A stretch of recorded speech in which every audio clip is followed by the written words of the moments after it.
Thank you so much for being here on the second and final day of the Nest Summit 2021. If you were here yesterday, you heard profound perspective on the global warming crisis and innovative solutions from tech to agriculture to commerce in order to help reverse course. Now today we have an exciting program and series of speakers that will cover sustainability from a business and transportation standpoint. We will later dive into art, fashion, and journalism in its coverage of climate change. Now we want to remind you that throughout the day we will have several 15-minute breaks. We will take lunch at noon. And we also have a fabulous art exhibit just next door, The Decade of Change, which I urge you to all go and take a look. Now, without any further delay, let's begin today's events. We're starting with the Sustainability Leader's Guide to Climate Commitments and Disclosure. Thank you. I'm Phil Redmond. I'm our ESG Offering Manager at OneTrust, responsible for our ESG offering. We're really excited to be here today because over the past 2 days, we've had lots of interactions and ability to kind of share new directions and look at best practices and see how we can really make a change in the world. We cover our areas around things like ESG, so we're looking at not just the climate issues, but everything around social justice and governance within an organization. So we're excited to talk today about OneTrust and, of course, around the Sustainability Leader's Guide to Climate Commitments and Disclosure.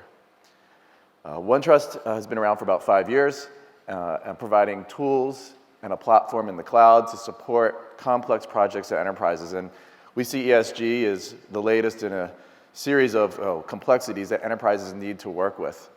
And our hope is that we can help with them scale what they're doing today to be able to do more and do it better and do it faster at lower cost. Because as we all know, if you're part of any sustainability program at your organization, you're not really given the biggest budgets of any of the teams. So we think that the time is now for companies to come forward and start thinking more about their climate commitments and disclosures and how they're going to do this.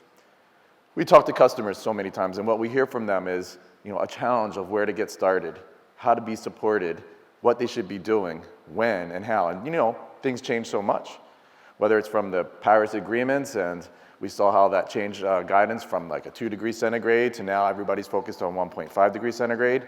And it's hard for enterprises to really keep track of the direction and what they should be doing. And so we provide a kind of education and thought leadership capability. We have a center of excellence and a research team of over 40 researchers so that we can help really keep track of regulations, standards, frameworks, and provide guidance and recommendations as much as we can across all different areas, not just the privacy world where we come from, but around data security, around ethics, and of course around ESG. And so this presentation today is going to talk a lot about where we see the era going and guidance around commitments and disclosures. So 25%. So what is that number? Well, interestingly enough, only 25% of companies in North America report their greenhouse gas emissions today. Now, we say only 25%, and that's been a huge change from the past couple of years.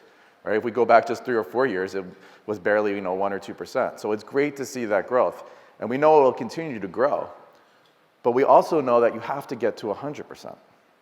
Right? Everybody needs to baseline where they are around their climate emissions in order to put a plan together to make a change, in order to make commitments, in order to disclose. Without doing that, it's going to be very hard to make accurate plans and accurate targets and to be able to track those targets. And companies are concerned, is what we see, around making these commitments when they're not exactly sure how they're going to be able to reach those commitments or where they're starting from. So this is really critical. And again, because things change so rapidly, they're concerned about where they should start. A recent analysis by Climate Action Tracker, I don't know if any of you use that, but some really great data in there to see what companies and what countries are doing, right? No major country has committed to the 1.5C plan yet for emissions, right? It's still back in the Paris agreements, which was like something under 2 degrees centigrade. So current pledges that we have today, actually, we'll see temperatures rising 2.7 C by the end of the century, right? The interesting thing is that the world's 20th economies, they count for 75% of all the emissions that are out there. And countries, well, they don't really emit, right? It's the companies, the organizations, industry, manufacturing, farming. These are where the greenhouse gases are coming from. And so countries can make some regulations, which they haven't yet, but they can make some rules and guidance. They can sign treaties. But we really believe it's going to be up to the companies, the organizations, to drive the change, right? Even before they're forced to do it. I mean, we all know, too, that companies can make these targets that they have and make these declarations, but are they really doing it, too? Is there oversight? Is it audited? Are there fines? So today, a lot of companies are saying things that they should be doing, but really, we haven't seen that there's this whole process for verifying it and for tracking it. It's all self and voluntary, self-assessment, and it's voluntary to talk about these things. So we think that there also has to be a new process around these, because there are challenges, whether you're planting trees, and we've seen the issues with wildfires, or whether you're buying your offsets, applying those, how you're doing it, et cetera. Because all the good work that we're talking about over these 2 days, all the things that we're thinking about and that we're planning, if it's not verified, if it's not tracked, then it's hard to really say what the impact will be, right? And I think we're up to the point that we need to do these things, right, to get to 100% of companies putting together targets, talking about their emissions, and then putting a process together for tracking and verifying. I think it's really critical. So what we're going to talk about today, well, what's the status of corporate commitments around climate? What are companies doing today? What are some of the critical factors on evaluating, defining, delivering on climate commitments? So what should companies be thinking about as they're looking into putting commitments and pledges together? And then what are some of the best practices on carbon, climate disclosure, commitments, things that they should be doing? Because it is tricky. We haven't heard too much talk yesterday or today yet around greenwashing, but we know that it's very easy to be put in that category if you make commitments that aren't realistic, if you don't make commitments that aren't verifiable, if you don't make commitments that are aligned with kind of what the trends are. And so it's really important for enterprises to think a lot about that, we believe. I guess I just wanted to also baseline, and I think we've had this discussion a lot yesterday, but what is really our goal around these climate commitments and disclosures, right? And our goal should be nothing less than reducing GHG emissions, right? That's the goal, and we have to keep talking about that because there's lots of side goals and lots of other discussions, and people get caught up in the details on some things, but the ultimate goal, it's not remediation and offsetting and playing whack-a-mole with emissions from here or there or what degrees we're getting to. We just have to keep reducing no matter what. And as we heard yesterday, even 0.1% counts, especially now, as we're getting so close to some really critical areas. So as long as we all agree, right, we need to get to net zero carbon emissions, and the fact is that this will slow and hopefully one day, eliminate the climate change happenings that we're having. And again, we think that corporations, again, companies, can really drive the change in advance. And so we're seeing a lot of the big companies do that, right? So the Googles and the Facebooks and Microsofts, Amazons, right, are certainly very vocal and they're in the news all the time about it. But we really believe that any size company can have an impact and that every company should be thinking around this. And it starts with your plan, your strategy, the commitments and pledges that you make today. So what have we seen over the past few years? Here's a chart, number of companies that have set net zero targets. And as you can see, amazing progress there. So a lot of this is based on science-based targets. So today, the Science-Based Targets Initiative, SBTI, has over 1,800 companies that have set science-based targets. And you can see rapid increase through the years. But 1,800 is just a drop in the bucket, right? That's a small number. I mean, there's hundreds of thousands of companies in the United States alone. I mean, not super huge, but there's a lot of companies that are out there. And so we need to see these numbers increasing and keep going up. And it's going to be important. And I think as we put together our process and guidance around it, companies will be more aware and more likely to join these initiatives. Now, a lot of these companies also have set net zero targets. You're certainly, as part of SBTI, that's a goal, and the goal of SBTI today is to get to 1.5 degrees centigrade, which they just changed in the summer, right? That's the new guidance. But it's also timing. And so the timing issue is critical. And so a lot of the talk is obviously by about 2050, and we think that is probably going to be moved up with some of the agreements this year, whether through the G20 summit or through the COP26 UN summit that will be happening in November in Glasgow.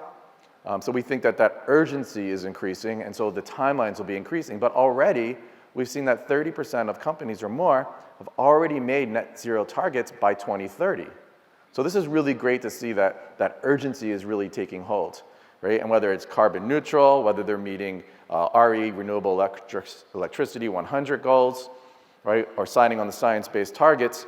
So of these global 500 companies, already a third are there, and we think this will increase year by year. And so the biggest companies are really taking the stage and are driving a lot of this today and setting the lead. So it's great to see, but again, we need to see more of that.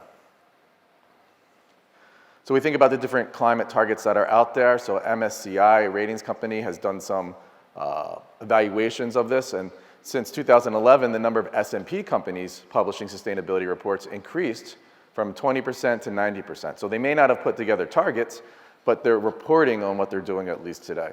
And so it's great to see that. And we think, again, more of that reporting, making reporting easier, getting into more standardization around reporting will be critical.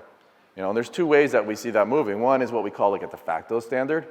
So every year it kind of changes. Some reporting, they go towards different frameworks like GRI or CDP is more popular, SASB and the Value Reporting Foundation, right? There's a lot of these different frameworks that are out there, and companies may choose one or more of those.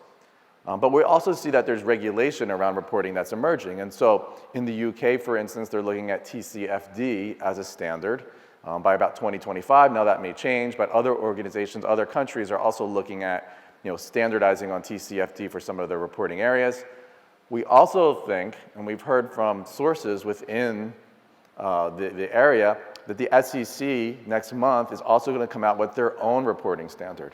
And so this could also become, whether it's part of TCFD or another framework or completely different, this could also become the de facto standard that's out there, because then every public company, probably not next year, but by 2023, will have to follow the guidelines of the SEC and report their sustainability metrics along those lines.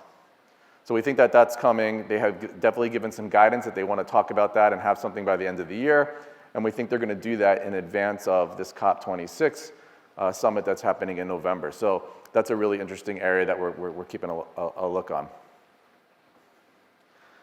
So when it comes to different industries that should be assessing this too, we see it's really across multiple industries. Now, what this looks at is like which industries might have a bigger emphasis. So whether we're talking about they want to report for investors, right?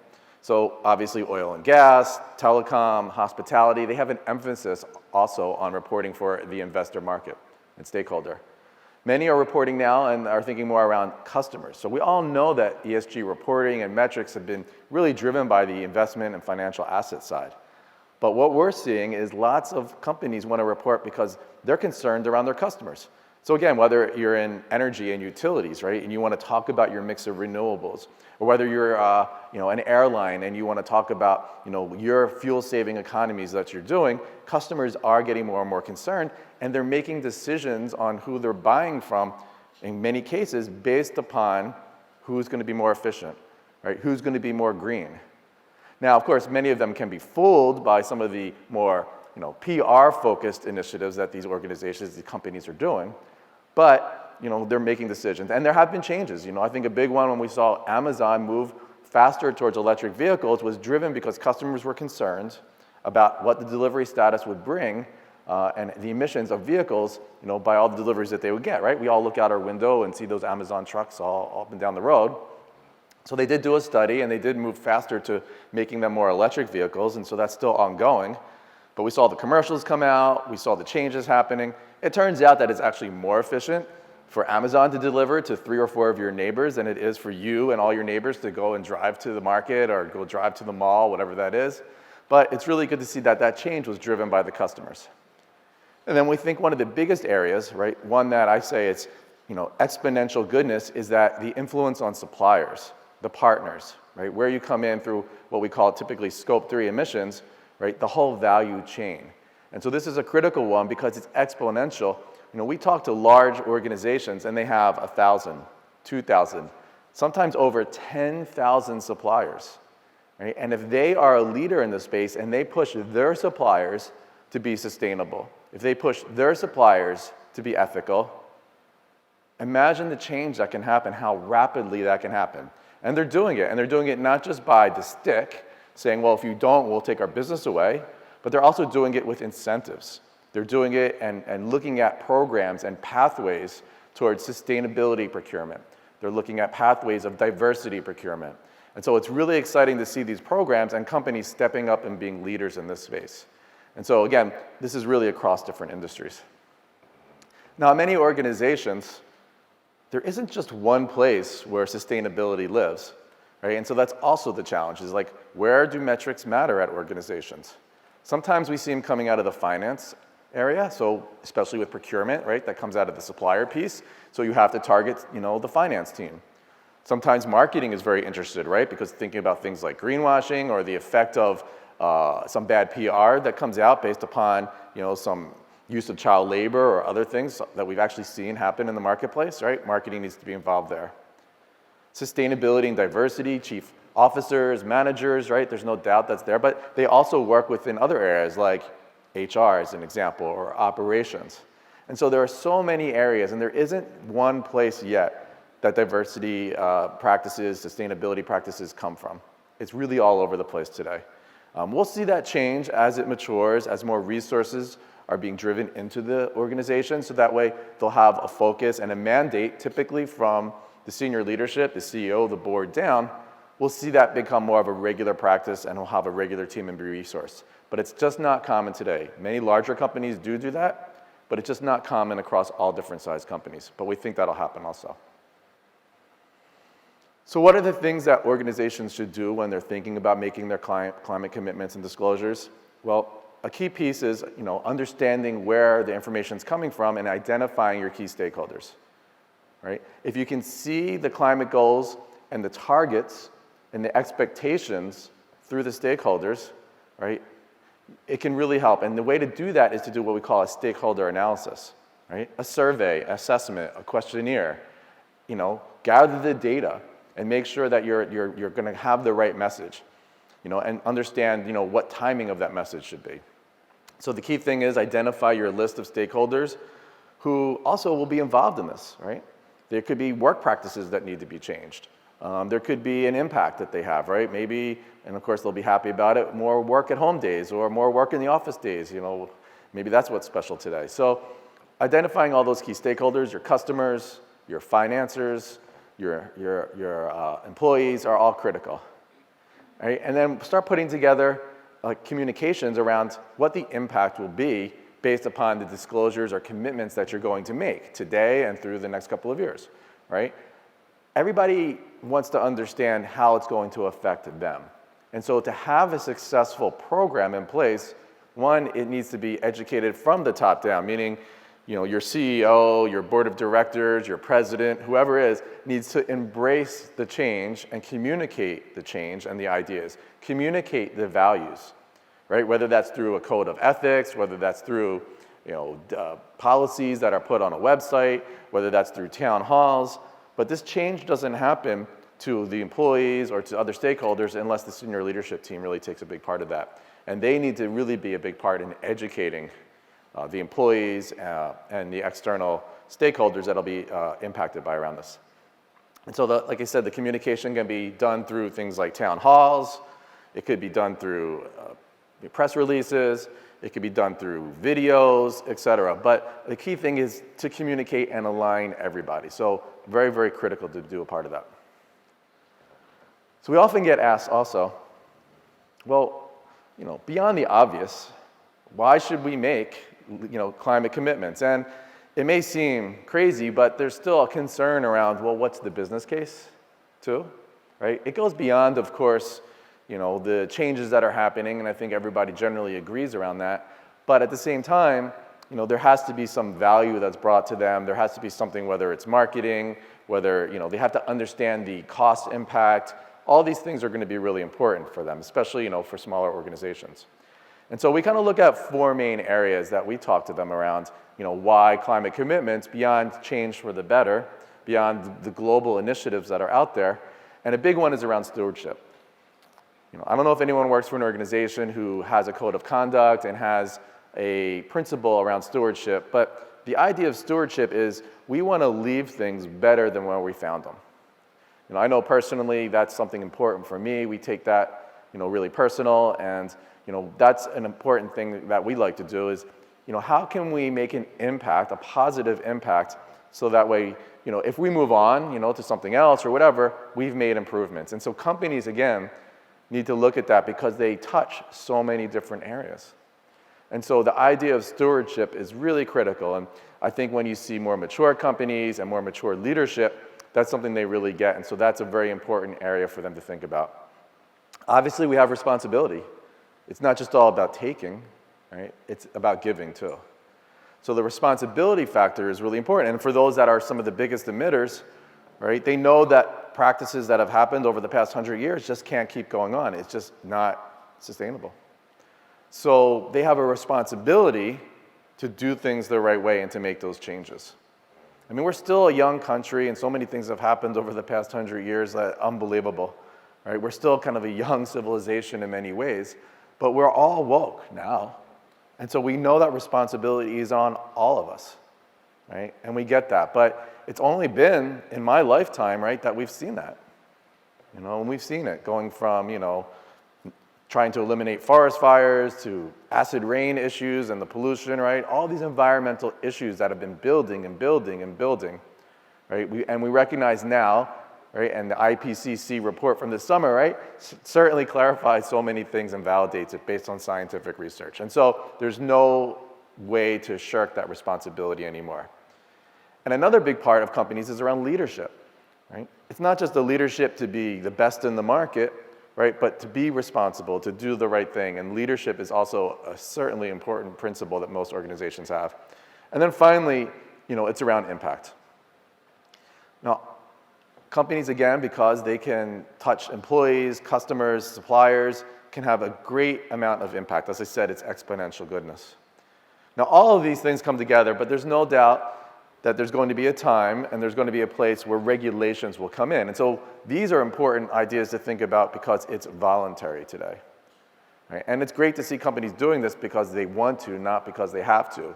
But they're also starting to practice because, as I mentioned, if you're a public company, the SEC will come out with guidance, we believe this year, around non-voluntary metrics, required metrics that you need to report. Just like you report on your financial information, you're going to have to report on your sustainability information with your public filings.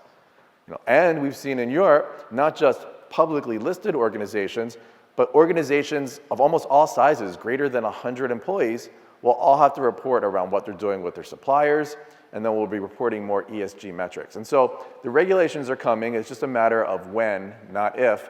And so companies need to get in line today. But there are, of course, huge challenges around making these climate commitments. If you go out there, as I mentioned, with commitments that can't be verified, that you're not transparent around what you're doing, if it's more looking like PR than actual reduction, you will be called out. And so companies, of course, don't want to be put on those lists. Employees also will call you out too. And what we're seeing with the new generation of employees that are coming in, that this is top of mind for them. So today, where companies are struggling to fill seats, right? And that's just cyclical, it'll change again, but today they're struggling to find the right people to do the work that's needed. Having a climate program, which is important to the next generation of employees, sometimes more important than their pay or how many days off they're going to get, right? It's important to have that. And you won't be able to compete for the best talent if you don't have a good program in place, right? And so that's a huge challenge for organizations. And then, of course, the investment world, but there's lots of challenges there that also still remain because, we see such a large percentage of organizations that are doing greenwashing, making them look better and more green than they really are, which is why the SEC has been putting so much focus on it this year and coming out with metrics that, again, most likely will have to be verified too, just like any financial accounting. So companies have a lot of things to think about. The commitments that they make have to be done in the right way. And so when they think about what climate action they should be taking, generally look at kind of three main areas. One is, right, get to carbon neutral. Obviously, there are some companies that talk about being carbon negative, which is great. Right? So Microsoft, I believe, by 2050 is going to eliminate all the carbon through the history of their company that they've put into the atmosphere. But I think the focus on being carbon neutral, getting to net zero, right, is the critical one that companies need to look at.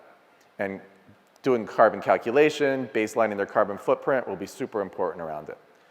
You know, looking at things like renewable electricity. So that's another one, signing on to the RE100. Right? So that's achieved when a company gets to 100% renewable energy, whether through wind or solar or hydro.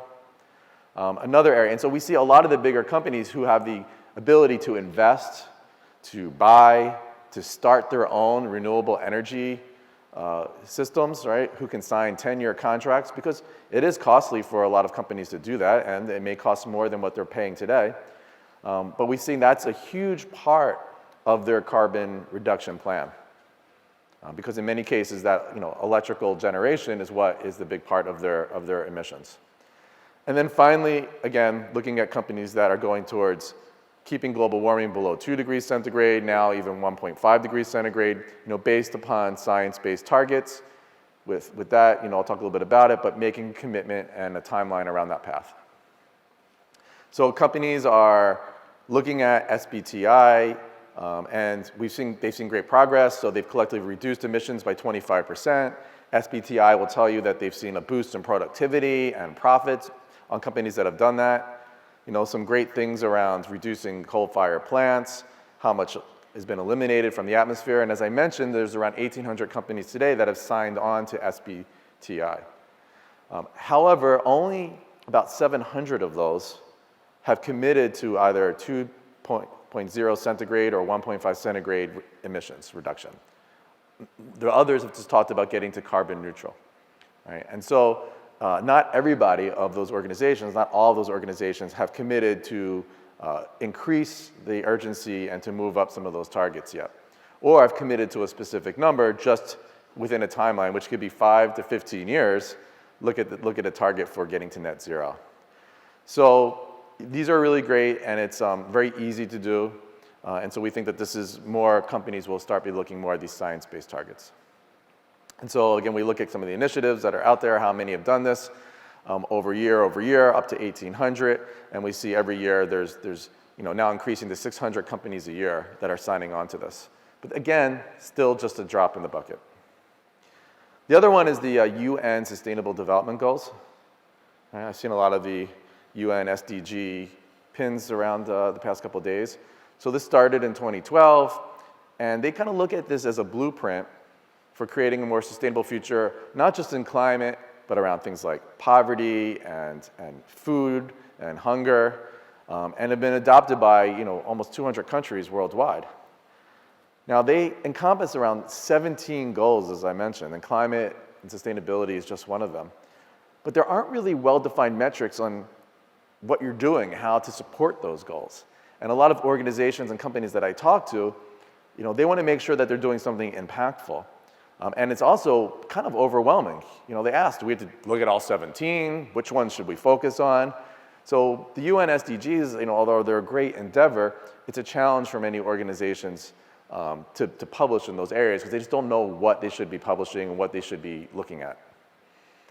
As I mentioned, there's a company called MSCI. They do ESG ratings. And so UN SDGs haven't really been super successful in the enterprise. As you can see here, less than 1% were what they call strongly aligned. You know, many more were somewhat aligned with SDGs.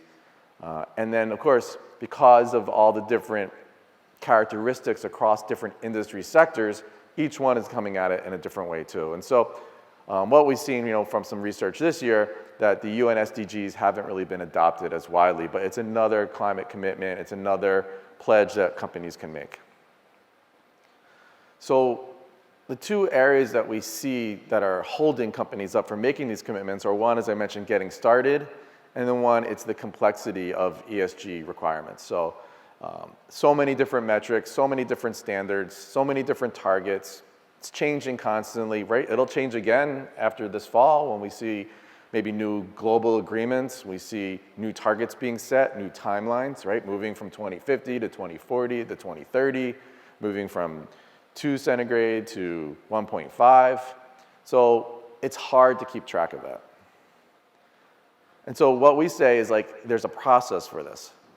I'm a little bit of what's called an analytic. And so, what are the steps that I should take? What's the process for it? So we think there are 7 steps that organizations can look at to help them as they're going along this progress. And because they can kind of check these off as they go along, it provides them a roadmap for success. So the first one is around your goals and commitments, right? And that's what you promise. The second is around your disclosures. What are you sharing? You see, again, a lot of companies sharing information there, but they're not sharing everything that they're finding, right? So they can pick and choose what they're sharing today. The next is like how you measure your metrics and data, right? How are you gathering that information? Where is it coming from? Is it verifiable, right? Is it accurate? One of the things that we see is companies are making best efforts today, for instance, on their carbon footprint, right? But it's super complex, and most of them are only looking at things like scope 1 or scope 2. And has anyone looked at a carbon calculator or looked at like the GHG protocol? Anyone out there have done that? Right? A few people.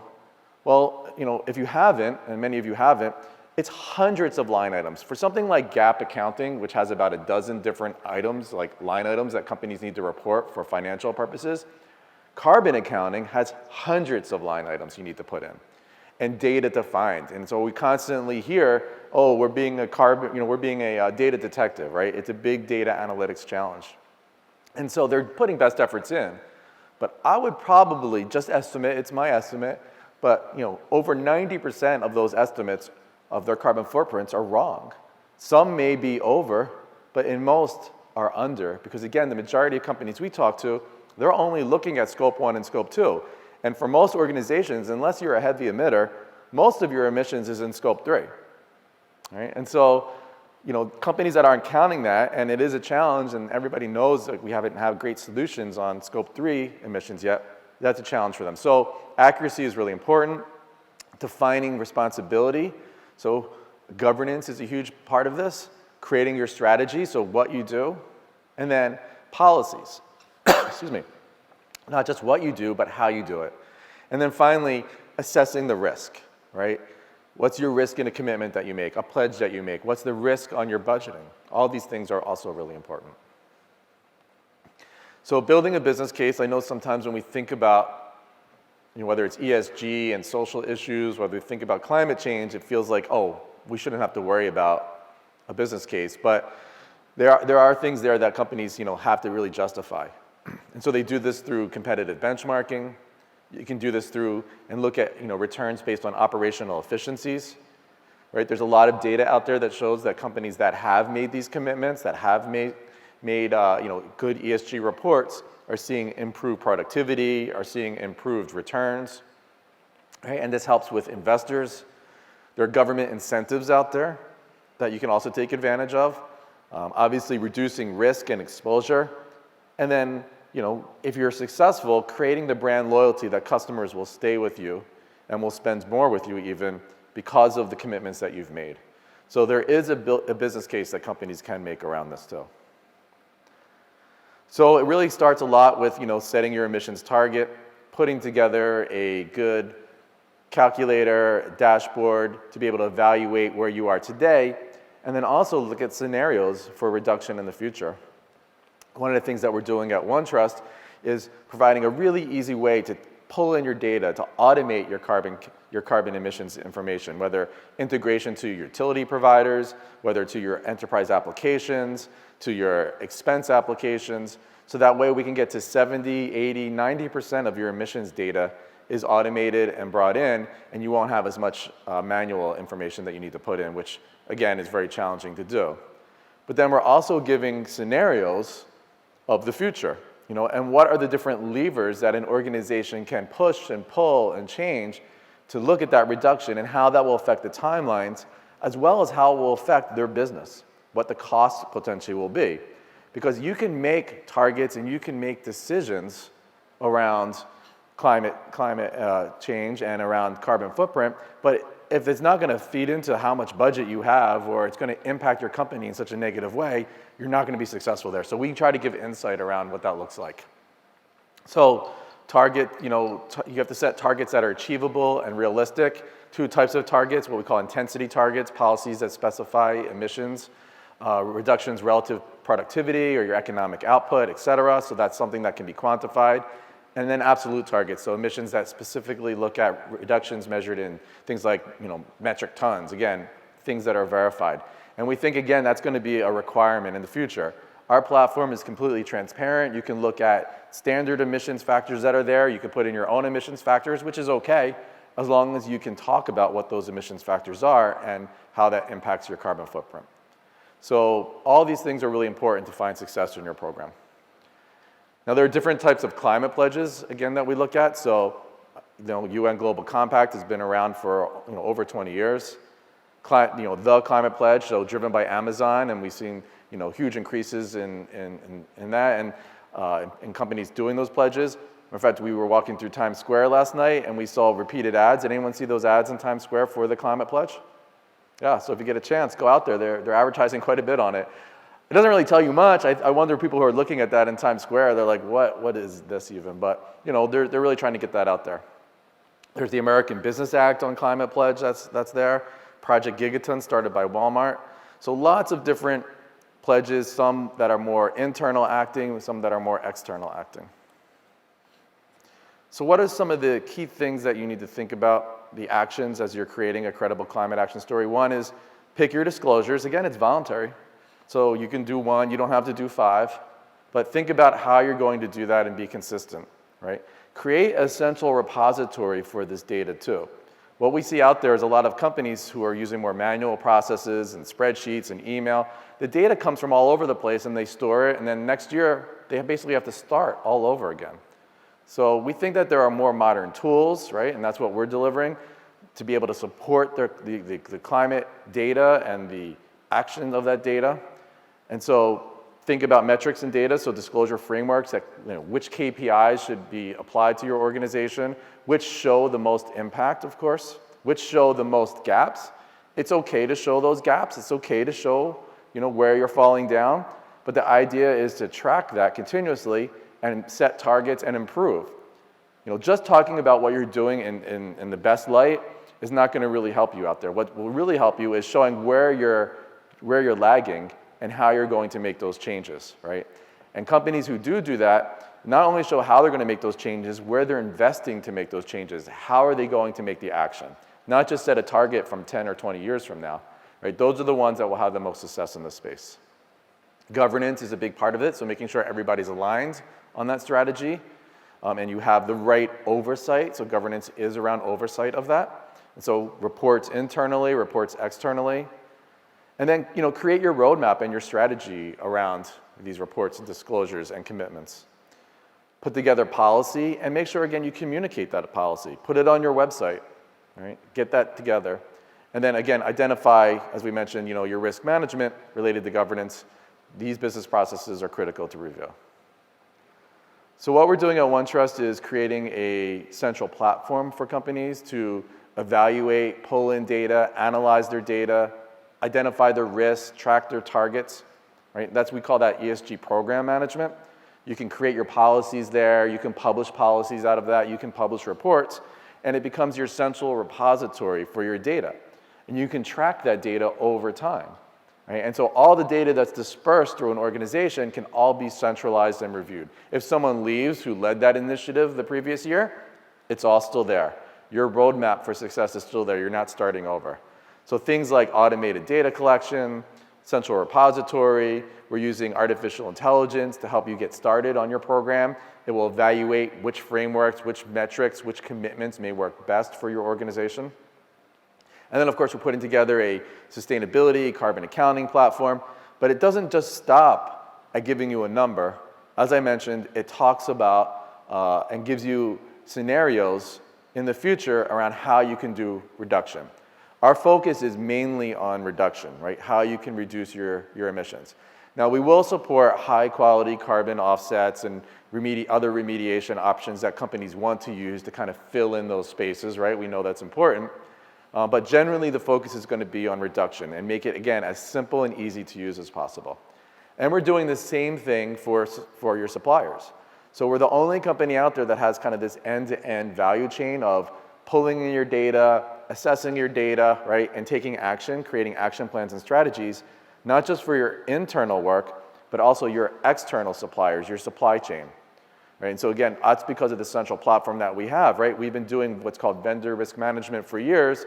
We have 70,000 vendors on our database, mostly with privacy and security information on there, but we're pulling in as much public ESG information using our research team, as I mentioned, publishing it on our database, as well as in something we call ESG IQ. It's our real-time research. So a free website where companies can find policy research, the latest regulations and standards, news around ESG. So we think that altogether we can provide an end-to-end solution, a digital solution, a modern solution. And so why is this important? Because we need to make it easier, cheaper, faster for companies to do this reporting, to simplify these complex programs. And most importantly, we need to do it at scale. We need to do it at scale because we don't have time to just make small commitments and small disclosures. We need to scale it as fast as possible, right? We all know that urgency is there. And so we think it's great that there are new tools that are coming out to be able to support that. So we'd love to show you more of what we're doing. I don't want to get into it too deep, on this stage right now, but we can show you examples of how we're doing that if you want to learn more about it. So come to our booth. We're just across the hall. And I thank you very much. Now, I'm happy to take some question and answer. We have a sanitized mic that's coming around. So if you do have a question, raise your hand or stand up and please speak into our sanitized mic. Thank you. Great presentation, Phil. I really enjoyed that. What is the timeline of a company that's looking to start this initiative from sort of building the business case to actually having a report? I mean, I know it depends, but if you can give a range. Sure. So, of course, right? Each company is different in the resources and the metrics that they're trying to do, disclosures. Generally today, sometimes we see companies that take 4, 5, 6 months to gather their information and report on it. So, by the end of the year comes, they want to get something out by May or by June. We think we can decrease that time by at least half, right? And so there's lots of things that we can do, whether it's creating a materiality assessment, which again can take 3 or 5 months. We can do that in days and weeks, not months. If it's around gathering your metrics and publishing a report, again, based upon the extent of what you're doing, we can do that in days and weeks and not months. And so if you have those processes, those workflows, those methodologies in place, you're not building them every year, which is generally what we see, it can really expedite the timeline. And so that can allow you to focus more on your planning, your strategy, your reduction, and less around just getting a report out there. Although we support the reporting, of course, we think the reporting is just one stop on your total line, right? Getting to reduction, that's where we really need to get to. So just having a report out there, it's a great thing to have and it's important, but let's focus and spend more time on how to reduce and how to make the changes that you find in that report. Any other questions? Sure, I'll take another. I love the focus on reducing. And what are some of the most common methods of reducing aside from renewable energy or whatnot? Mm-hmm. So, right, by baselining and identifying where you're having the biggest impact today, right, then there are a variety of different methods. And of course, it varies, again, across different companies. I mean, employee is a big one. So, we've all seen a lot of reduction over the past year with employees not commuting into their corporate headquarters anymore. Square footage. So again, a big reduction in companies that didn't renew their contracts for their office space over the past year. And so reducing that is important. It also impacts things like water and waste. There's no doubt as much as what you can do around your utilities and your energy usage. So moving to things like LEDs, if you don't have those already, really critical. Putting timers on in your buildings. So again, very critical. These are things that will have huge impacts. They may seem small, but will have huge impacts. I think we have a couple more questions up front. Hi. As you say, it's great that a lot of companies are doing voluntary reductions. Of course, that means that there's still a significant number of companies that aren't doing voluntary reductions. So that leads me to think, At what point are we going to have to impose serious penalties for non-compliance, and what would that look like? If you could just comment a little bit on that. Yeah. Well, I think probably the next step to get to like less voluntary or something around, it's discussed as a carbon tax, right? And so we all pay our taxes, I guess most of us do. And there's a tax table based upon your income and your status, all that different stuff, right? So it's a published tax table. I think what we'll see happening is that there'll be a carbon tax table. So based on your industry, based on the size of your company, all that will be relative. So you'll have a certain amount of carbon according to the table that you'll be taxed on, right? And so if you go over that, well then you'll have to pay extra. So there'll be a carbon tax, and that could be anywhere from $50 to $100 per ton. And so that's a huge number. Companies could be spending millions of dollars in taxes. And so the incentive will be there, and there's lots of discussion at the most senior levels today in our governments around this idea of the carbon tax. And so I think that's kind of where we'll start.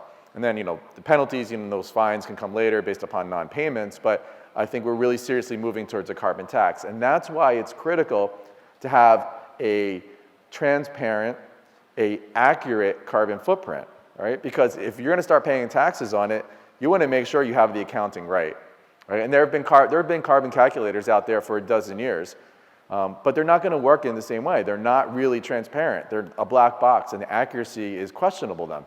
So you wanna have an open system that can be verified, and that means that you're gonna have your accountants will sign your carbon tax forms just like they sign your financial forms today, and they'll also be on the line. So they're gonna need a system that they can use to help look at these emissions and look at these carbon footprints that are coming out. So I think that's the direction we're gonna be moving into sooner than later.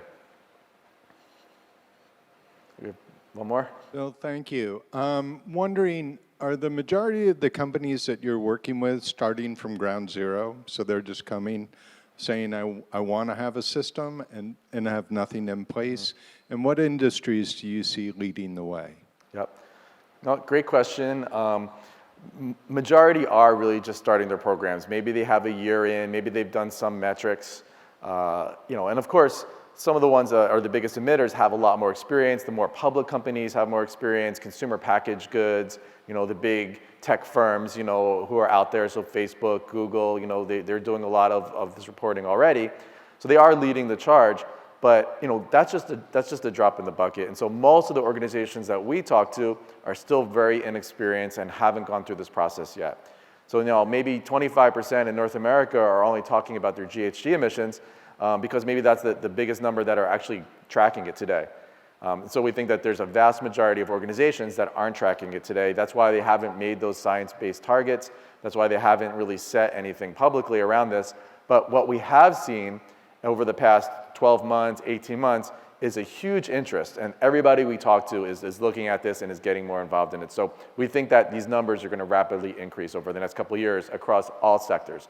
Whether you're a big emitter, whether you're a public-facing and a consumer packaged goods, everybody we talk to wants to do more in this area. So that really is inspiring for our team to hear that and to see that. And it's inspiring for us to be able to help them with that journey that they have. So we're really excited to be able to do that.